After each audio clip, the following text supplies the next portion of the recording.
pintores, escritores, tenemos un aparato para todo. O sea, la música acá se va a escuchar de verdad. Sí, estuviste el sábado 3 horas. Sí, sí. Y hoy yo vine a las 5 de la tarde y ya estaba trabajando. Así que, Javier, muchísimas gracias. Bueno. En nombre de APA, de toda la comisión, de todos nosotros, muchísimas gracias. Bueno, ahora voy a leer, espero que sea bastante clara. ¿No? Bueno, Javier Lechman realizó sus estudios musicales en el Conservatorio Nacional Carlos López Buchardo, donde se recibió de profesor nacional de música. Paralelamente cursó estudios de morfología musical con Francisco Krefeld y composición con Oscar Edelstein. En 1989 fue becario en el curso de composición y medios electroacústicos del Centro de Investigación Musical dictado en la Universidad de Buenos Aires. En 1990 obtiene una beca de la Fundación Antorcha para realizar estudios de posgrado en composición y música contemporánea. En 1994 comienza su labor como compositor investigador asociado al LIPM. ¿Qué es eso? Es el Laboratorio de Investigación y Producción Musical de Recoleta. Está bien, perfecto. En 1994 viaja a los Estados Unidos como residente en la Universidad de California, San Diego, como parte integrante del programa de intercambio auspiciado por la Fundación Rockefeller y Fundación Antorcha.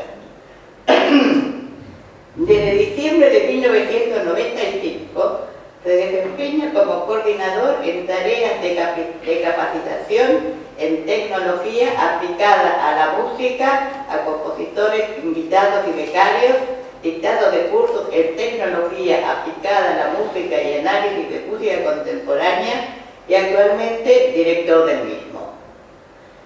En 1996 recibe un encargo del Instituto Internacional de Música Electroacústica de Bourges, Francia, para realizar una obra en sus estudios. Esta obra fue seleccionada en el concurso internacional que organiza la institución mencionada. Ese mismo año recibe la beca de investigación del Fondo Nacional de las Artes en análisis de música electroacústica. En 1997 recibe el premio Juan Carlos Paz por su obra electroacústica Piedra, Papel y Tijera. En 1999 recibe el encargo del Fondo Nacional de las Artes para realizar la composición y arreglos para el espectáculo Tango, Otra Mirada, estrenado ese año en Buenos Aires y luego en Bourges, Francia. En ambos casos estuvo a cargo de la puesta sonora a 8 canales, como así también en el reestreno en Buenos Aires en el 2003 en la Sala Casa Puerta del Teatro General San Martín. En 2004 recibe la beca Antorcha en el rubro composición musical. En 2006 recibe un encargo de IMB para componer una obra electroacústica en Bourges, Francia. En 2006 recibe el premio municipal por su obra Todo bajo control. En 2010 es invitado a participar en el EMUFEST del Conservatorio de Santa Cecilia, ¿Roma? En Roma, presentando los objetos animados. Desde 2011 es miembro de la Comisión Asesora de Música Sinfónica y de Cámara de SADAIN. Eso es todo. Felicitaciones. Bueno, ahora la realidad.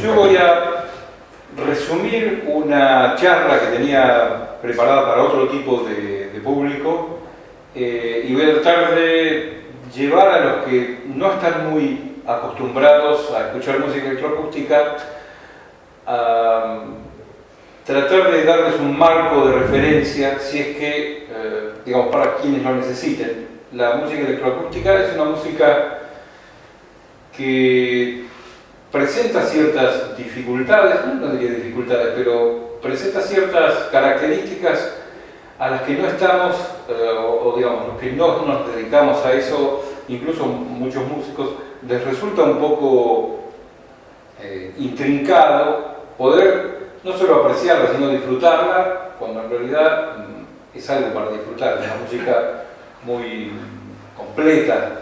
Voy a tratar de que se entienda cuál es el devenir y cuáles son las causas que llevaron a la existencia de la música electroacústica. Bueno, primero vamos a escuchar algunos ejemplos históricos,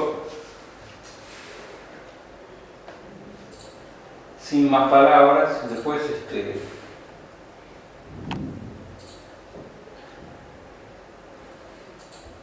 lo que van a escuchar ahora es una obra, como dice ahí muy bien, de 1954, con la peculiaridad de que tiene una partitura. Eso es algo extraño en la música electroacústica, que se caracteriza más bien por no tener una interfase gráfica.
Nomás.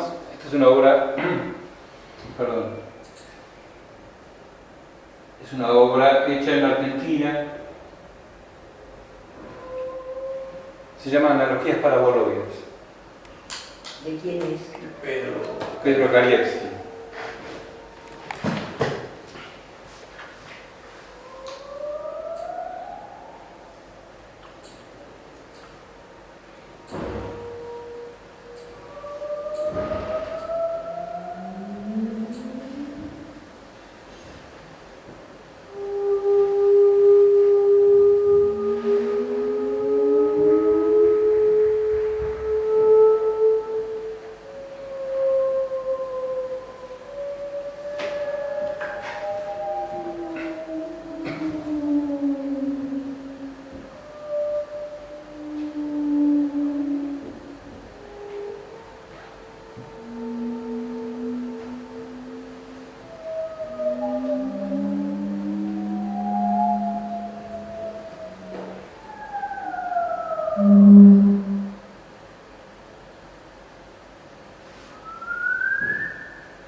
Saltando en el tiempo, vamos a escuchar una obra mía,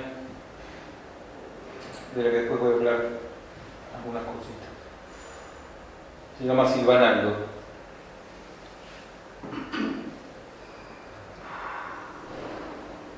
¿Cómo se llama? Silvanando. Silvanando.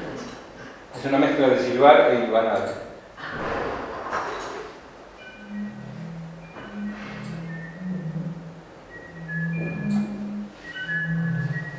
A diferencia de las obras que escuchamos antes, está hecha con sonidos que se llaman concretos.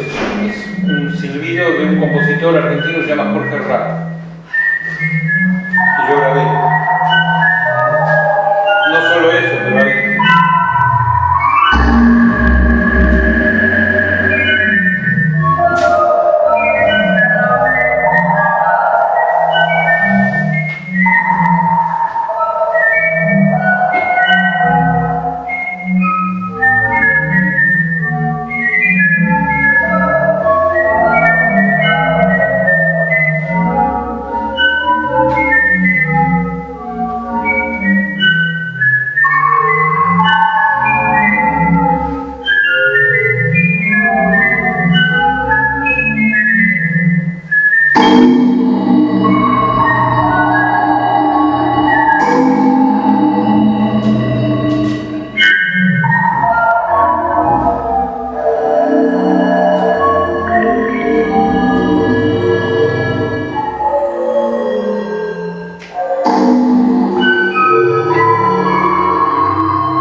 Causalidad de la música electroacústica. ¿Cómo es que llegamos a esto que ustedes escucharon?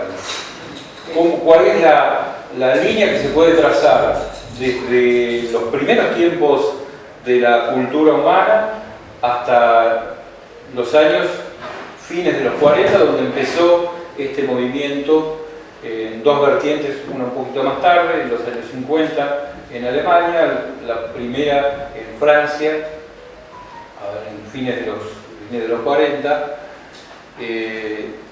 y que hoy en día sigue manteniendo ese grado de novedad, si se quiere, y de distancia. Es una distancia que no se agota entre la música electroacústica y la música, llamémosle tradicional, hecha con instrumentos. Por supuesto que la línea que yo trazo es una línea que yo busco de una manera, digamos, es una línea que yo hago a propósito. Las cosas fueron mucho más complicadas, fueron yendo y viniendo, coexisten cosas distintas, pero yo lo que trato es de guiarlos por un camino pertinente que nos lleva desde el principio de la cultura hasta el día de hoy. En ese sentido, propongo ver las cosas de esta manera. Tres vertientes grandes de la música. Una es la música ritual, la otra es lo que yo llamo popular, repentista, y la tercera es la reflexiva, especulativa. En la música ritual, generador y receptor se mezclan o no se distinguen. En los rituales musicales no hay público, porque no se aprecia lo que se produce como un producto artístico, sino que es parte de un ritual. Y aunque el que baila, aunque el que no baila está mirando al que baila, forman parte de un rito. ¿Sí? No hay público, no se lo puede considerar público. Si bien todos los sectores, todas estas vertientes se intersecan, por supuesto. Después tenemos un sector, una vertiente que es la música que yo llamo repentista o más bien popular, donde la generación y la recepción están al mismo nivel. Es decir, el tipo de construcción musical es fácilmente aceptada, así como es fácilmente creada, así también es fácilmente aceptada por el público. Y hay una igualdad. Yo digo, la música popular uno se la lleva puesta. Sale del concierto silbándola. La puede tocar en la guitarra o en el piano o la puede cantar. Si bien la distancia entre el generador y el receptor también pasa por una cuestión social, esa no cuenta, digamos, el héroe, la figura, digamos, el mito de la música, digamos, la estrella de la música popular. Si bien hay una gran distancia que se establece con el público, la distancia no pasa por la música, pasa por otras cosas. La música te la llevas puesta, digamos. Cualquiera canta ese tipo de música en su casa. Y después tenemos la música reflexiva, especulativa, donde el generador, o sea, el creador, el compositor, acumula experiencia, conocimientos, experimentación y fundamentalmente especulación sobre el material, y lo entrega a un receptor que está lejos de ese producto. Es un receptor mucho más pasivo en ese sentido, pero al mismo tiempo que tiene mucho más trabajo para hacer que con las otras dos músicas. De ahí, de esa última vertiente, es donde surge toda la música fundamentalmente occidental. ¿Sí? Esa es la historia de la música que llamamos clásica, de la música que más caracteriza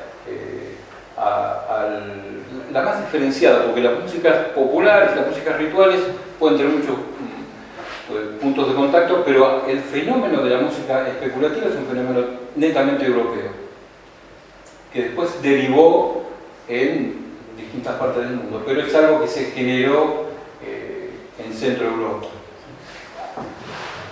Bueno, acá desarrollo un poquito lo que les dije. El autor es anónimo, no hay escritura. El virtuosismo, van a ver que al mismo tiempo muchas cosas tienen mucho de electroacústico, paradójicamente.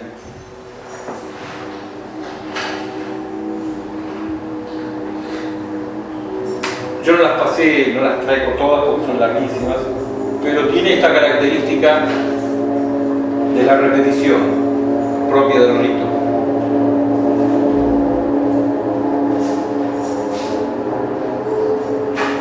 Es la repetición de la repetición, porque es una música que pasa de generación en generación manteniéndose exactamente igual. Hace 2000 años que vienen haciendo lo mismo.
Si un coro hoy en día quisiera cantar esto, tendría que ser un coro de altísima calidad.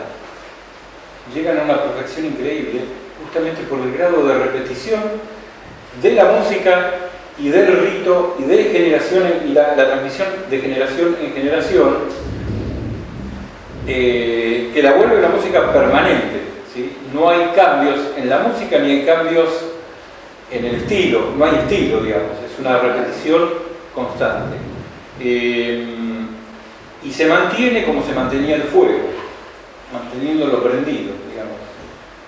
Entonces si se entiende la relación. No hay escritura, no hay saber, no hay reflexión, hay una práctica.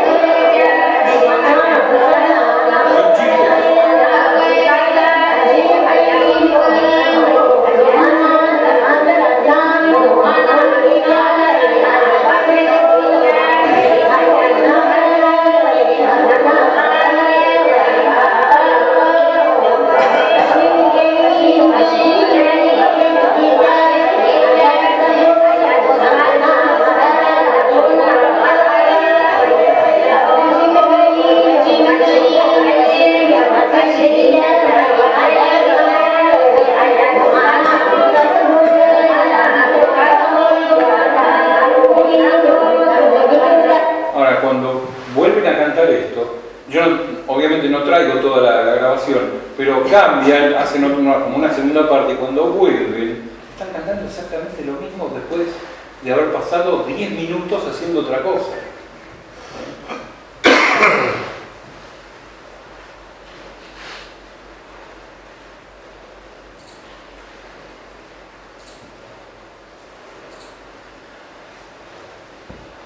Bueno, ahí se ve más o menos de lo que estaba hablando. ¿Sí? La música repentista popular no traje nada, supongo que todos conocen música popular. Esto más o menos lo que ya les expliqué. Lo que les decía hoy en día un fenómeno importante es que esto está marcado por los medios, digamos, de comunicación de masas, es decir, esa idolatría que se genera, no la genera la música necesariamente, sino que la genera los mecanismos de comunicación que hoy existen, o que existen desde hace 50, 70 años. ¿Sí? La histeria con la música ya fue mucho antes de los Beatles, ya Frank Sinatra ya generaba ese tipo de cosas. ¿Sí? También puede llegar a una sofisticación especializada. Y además es una música que ya en muchas vertientes cuenta con algo fundamental que en el otro no existe, que es la escritura. Es decir, la escritura va a ser justamente lo que le da el carácter de especulativo, lo que permite, lo que alimenta y lo que le da un anclaje a la especulación en la música. Justamente es el espejo, es donde uno refleja lo que piensa musicalmente, o lo que canta musicalmente, o lo que practica musicalmente. ¿Cómo? Queda registrado. Y además la memoria se usa para otra cosa, porque cuando vos escribís ya no tenés que ocuparte en recordar. Es decir, es como ahora con las computadoras, que yo ya no me acuerdo de nada y siempre tengo que ir a Google. A mí me pasa eso, digamos, ya no, o con perdí la escritura, ¿no? Es decir, uno deposita en otro medio, en otro soporte, algo que antes tenía que llevar consigo. ¿Sí? Bueno, acá doy algunas pautas. Única es la reflexiva, especulativa, propia de Occidente. Digamos, todo esto es una cuestión de grado. Por supuesto que hay devenir, uso la palabra devenir para no usar la palabra progreso, porque es una palabra que no creo que refleje la realidad. Es decir, no se progresa, se deviene. ¿Sí? Si bien hay características que uno puede vincular al progreso, yo creo que en el arte no hay, digamos, no hay palenques. No es que ahora, bueno, los palenques están en desuso. Ningún arte queda en desuso. ¿Sí? Todo puede coexistir. Por eso insisto en que esto es una línea que yo trazo para dar una explicación pertinente, creo, a lo que sucede. Después todo va y venir, se van a rozar. Hay, de hecho, todos tenemos rituales en los conciertos a los que asistimos. Es un ritual también, el encontrarse. Tiene mucho del ritual, pero tiene otras cosas.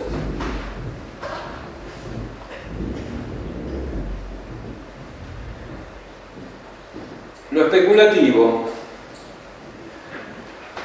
como dice ahí, consiste en atribuir a una determinada disposición consciente y operativa sobre el material un determinado efecto sobre el oyente. Es decir, el que especula sobre la música apuesta a que le va a pasar algo que él es capaz de generar en el otro.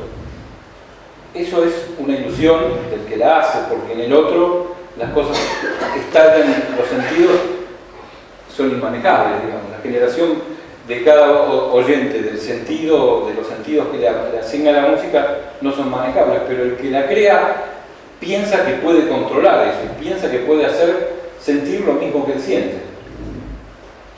No es que se consiga necesariamente, pero es la intención del creador. Por eso piensa, por eso escribe, por eso especula y por eso experimenta. Todo eso lo aleja y lo pone, arma como una especie de dique lleno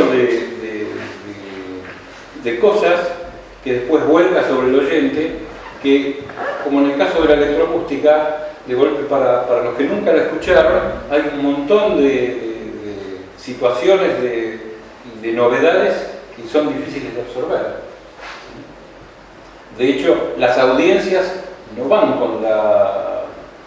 con los creadores de la mano, se separan, ¿sí?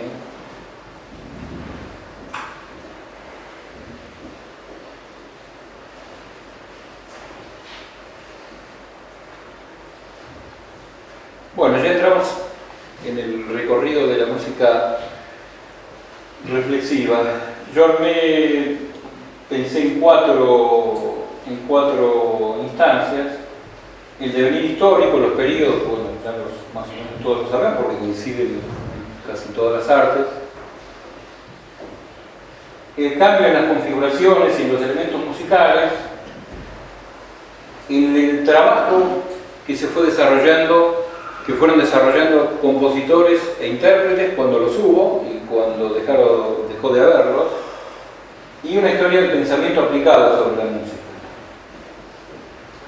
En ese sentido voy a pasar algunos ejemplitos. Una cuestión que tiene que ver con la historia es que la reflexión musical, los primeros, como siempre, los primeros datos fehacientes que se tienen son de Grecia, ¿no? Incluso de los grandes filósofos que todos conocemos: Platón, Aristóteles, Pitágoras. Ellos ya plantearon los dos campos, un campo técnico y un campo semántico. ¿Qué era la música? Platón fundamentalmente trabajaba, operaba y pensaba sobre el aspecto semántico, lo que era sano, lo que era bueno, lo que era malo, mezclando justamente en esa arbitrariedad cuestiones muy personales. Él era lo que hoy llamamos un idealista. En otro sector de esa época de Grecia existían los empíricos, que eran jónicos, y cantaban de una determinada manera que Platón denota permanentemente. Pero bueno, no venía de la música tampoco, lo mismo que en otro caso. No necesariamente las cosas que pasan con la música las provoca la música,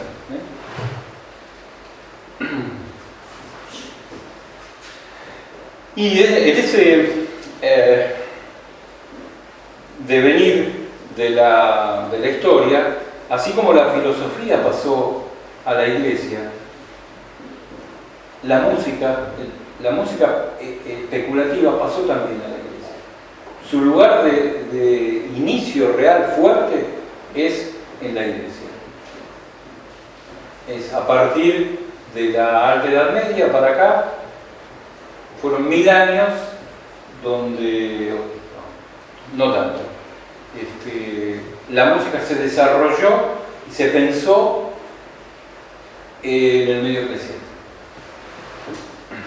También por una ansiedad de control, ¿sí? Eran formas de inducir estados de ánimo, formas de pensar y control, digamos. Que no eran rituales básicos. Que no eran rituales, no, porque ya tienen una intención, porque ya tienen una intención del que la aprecia. Yo quiero convencer al otro de algo, quiero manipular su imaginación, quiero conseguir que sienta de determinada manera, por un proyecto de poder político, de dominio, de control, etc. Pero empieza a ser un instrumento y eso necesita escritura y necesita especulación, o lleva a la especulación. Vamos a ver.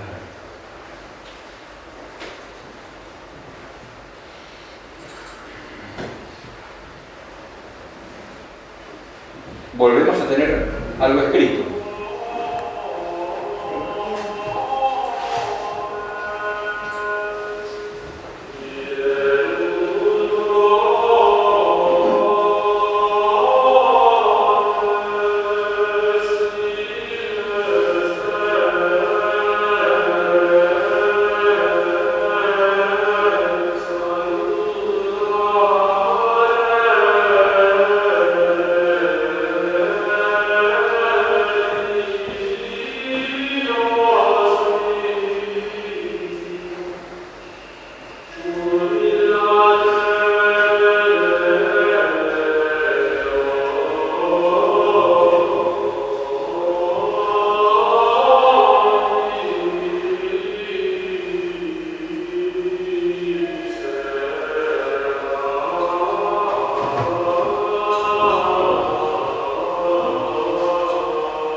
se llama canto gregoriano, sí, supongo que algunos lo conocen.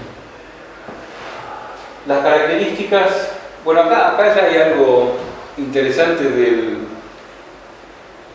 que ya marca esta cuestión de la voluntad de hacer música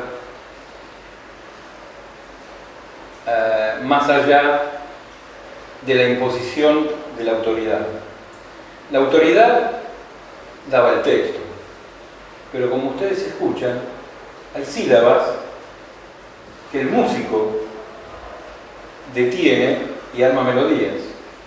Eso fue un eterno conflicto en la iglesia, porque los compositores querían componer y los obispos querían pasar mensaje.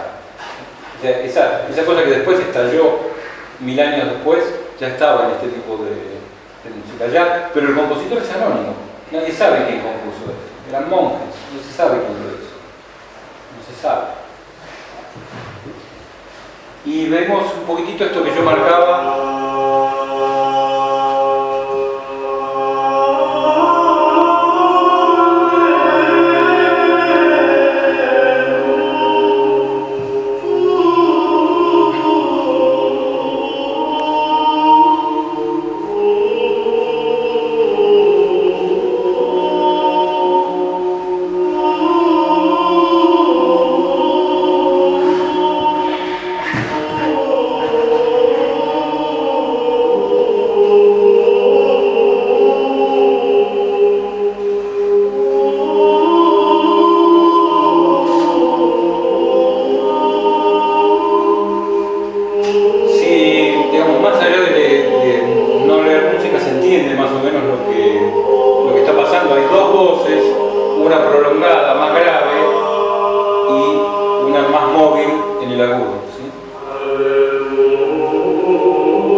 Estoy mostrando, digamos, esta cuestión del devenir, que la especulación va llevando a la complejidad.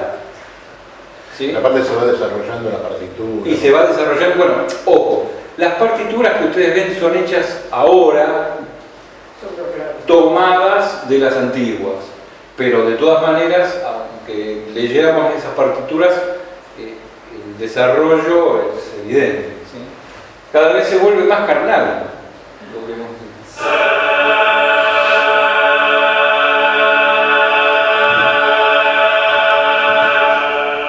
Ya hay autor. Escribir llevó a que apareciera el autor. Si no se escribía, ¿cómo? ¿Qué año es? Esto es 1100 más o menos. Esperando que vive o 1200. ¿Eso de Perotino? Perotino, sí. Pero lo anterior que pasaste era de Leonidas. De Leonín. Sí. Que es inmediatamente anterior. Es lo que son el periodo de Notre Dame, que es más o menos 1100 a 1250.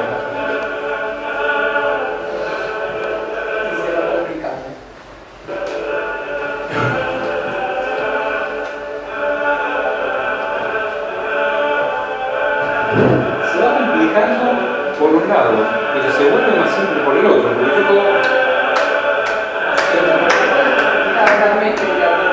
Ya hay métrica, ¿sí?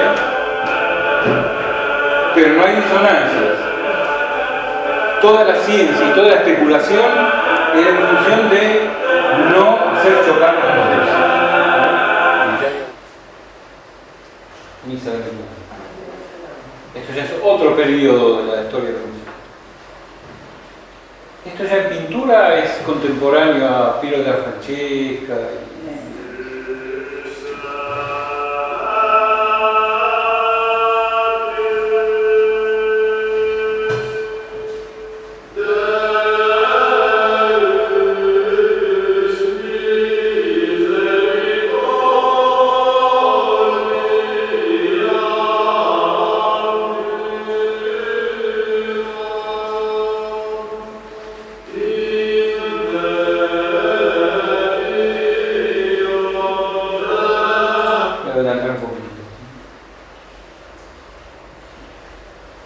empieza con esto, con la...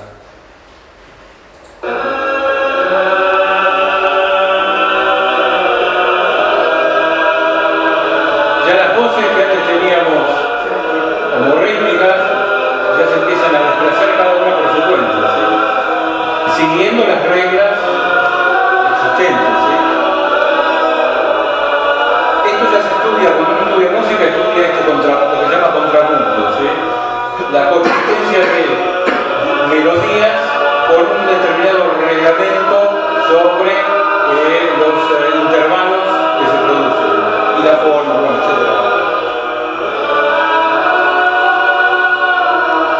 Y todo lo que dice Esquini es de eso.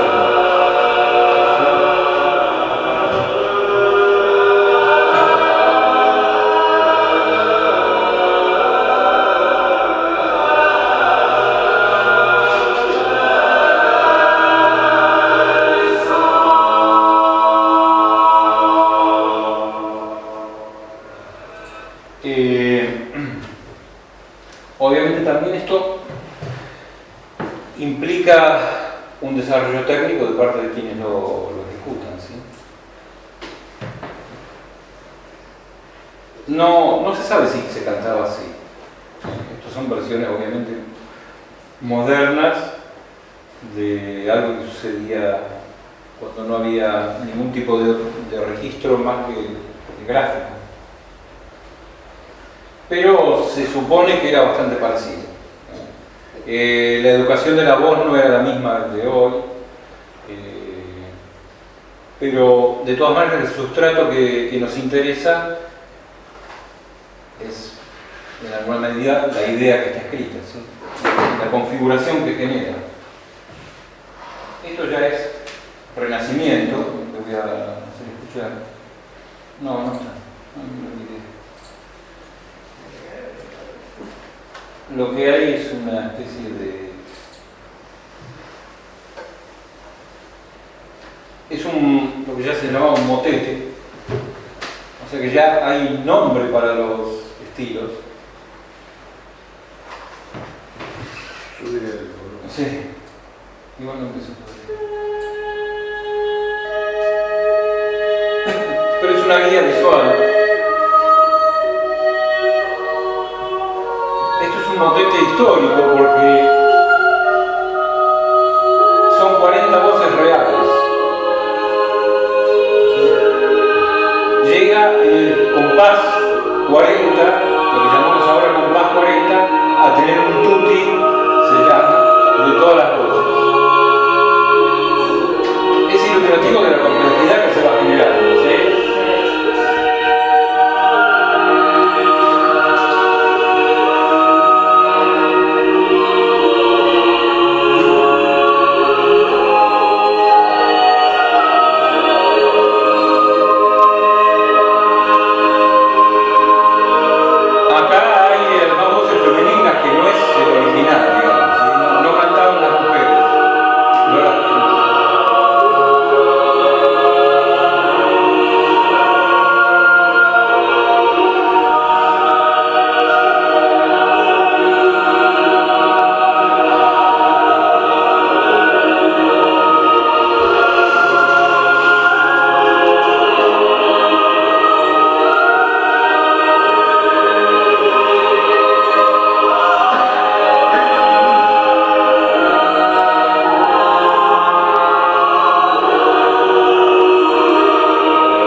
contemporánea. No, esto ya tenía partitura muy parecida a la que usamos nosotros.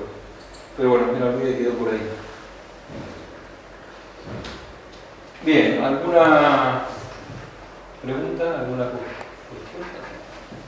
No, solamente lo que usted decía, ¿en qué momento se empezó a usar la partitura tal cual la conocemos hoy? Y eso es en ya el periodo barroco, bueno, también el Renacimiento ya era bastante... Lo que pasa es que la escritura fue a los tumbos siempre, ¿no? La escritura fue a los tumbos. Es un mecanismo muy arbitrario la forma en que escribimos la música a los músicos. Pero el criterio de, en realidad que es de ejes de ordenadas y abscisas, es decir, alturas y duración y tiempo, ya existía digamos, en el medioevo. ¿Sí? Ya tenemos Dudo que podamos recordar algo de lo que escuchamos y silbarlo o cantarlo, pero esto sí.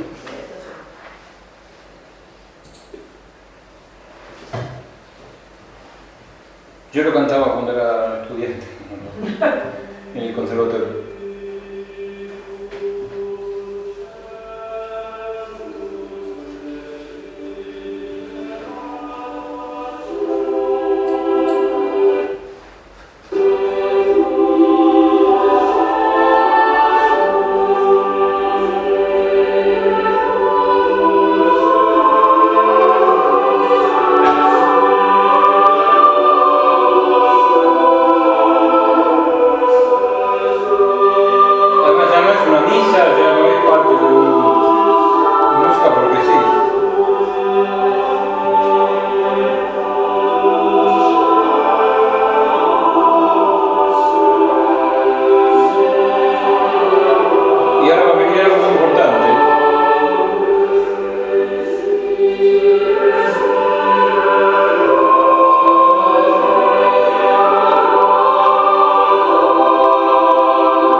De una ser sentir algo al que oye que antes no se habían dado cuenta que lo tenían. Si no lo escuchan, los músicos me dicen que sí, pero no sé, los otros no sé. Si escucharon eso, ¿pueden describirlo? ¿Qué pasó? ¿Más o menos? ¿Qué pasó? Ahora vamos a escuchar.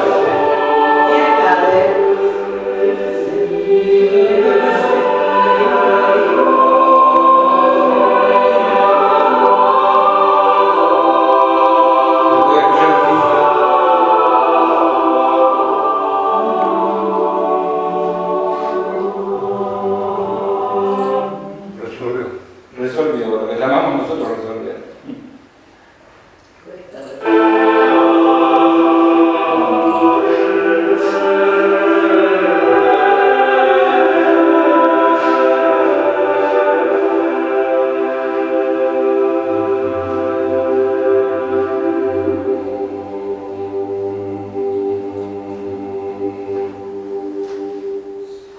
Ahí terminó. El otro no terminaba. No porque yo no lo terminé. No terminaba. Para nosotros, para nuestro oído occidental y cristiano.